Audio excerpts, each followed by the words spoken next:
மேலும் குடிநீரை பொறுத்தவரையில் நம்முடைய கீழ்ப்பாக்கம் நீரேற்று நிலையத்திலிருந்து ராயபுரம் நீரேற்று நிலையத்திற்கு 25 MLD குடிநீர் வந்து கொண்டிருக்கக்கூடிய ஒரு கட்டமைப்பு இருக்கிறது.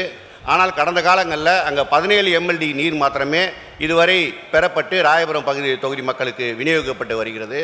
மக்கள் தொகை கணக்கை கருத்தில் கொண்டு 10 ஆண்டுகளுக்கு முன்னதாக கொடுக்கப்பட்ட அந்த 17 MLD நீர் போதுமானதாக இல்லை என்பதை கருத்தில் கொண்டு 25 MLD நீரை நம்மளுக்கு ராயபுரம் சட்டமன்ற தொகுதிக்கு வழங்க வேண்டும் என்று பேரவைத் தலைவர் வாயிலாக நம்முடைய மாண்புமிகு அமைச்சர் அவர்களை கேட்டமர்கிறேன். மாண்புமிகு அமைச்சர் மாண்புமிகு பேரவைத் தலைவர் அவர்களே, இந்த ஆட்சி நம்முடைய முதலமைச்சர் அவர்கள் முதலமைச்சராக பொறுப்பேற்ற காலத்தில் சென்னையிலே நாள் ஒன்றுக்கு 900 MLD அளவுக்கு தான் தண்ணீர் கொடுக்கப்பட்டது.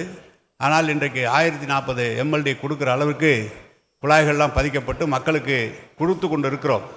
குடிநீரை பொறுத்தளவு கூட நாம் கடந்த மொத்த கொள்ளளவு என்பது நமக்கு ஏன் இதை சொல்கிறேன் என்று சொன்னால், குடிநீரை பற்றி தருவதை பற்றி எந்த விதமான இடைஞ்சலும் இல்லை. உடனடியாக எவ்வளவு தண்ணீர் கேட்டாலும் கொடுக்கக்கூடிய அளவிற்கு தான் சென்னை வாரியம் இருந்து கொண்டிருக்கிறது. மொத்த குடிநீருடைய கொள்ளளவு 13.22 TMC இருக்க வேண்டும். ஆனால் இன்றைய தேதியில் 15.56 தண்ணீரும் இருக்கிறது. இதே கடந்த ஆண்டிலே இருப்பு என்று எடுத்து பார்த்தால் 10 TMC 11 TMC தான் இருந்தது. கடந்த ஆண்டை விட கூடுதலாக 6.5 TMC கூடுதலாக தான் இருந்து கொண்டிருக்கிறது. மாண்பு உறுப்பினர் அவர்கள் அந்த பகுதியில் குடிநீர் அதிகப்படுத்தி தர வேண்டும் என்று கேட்டிருக்கிறார்.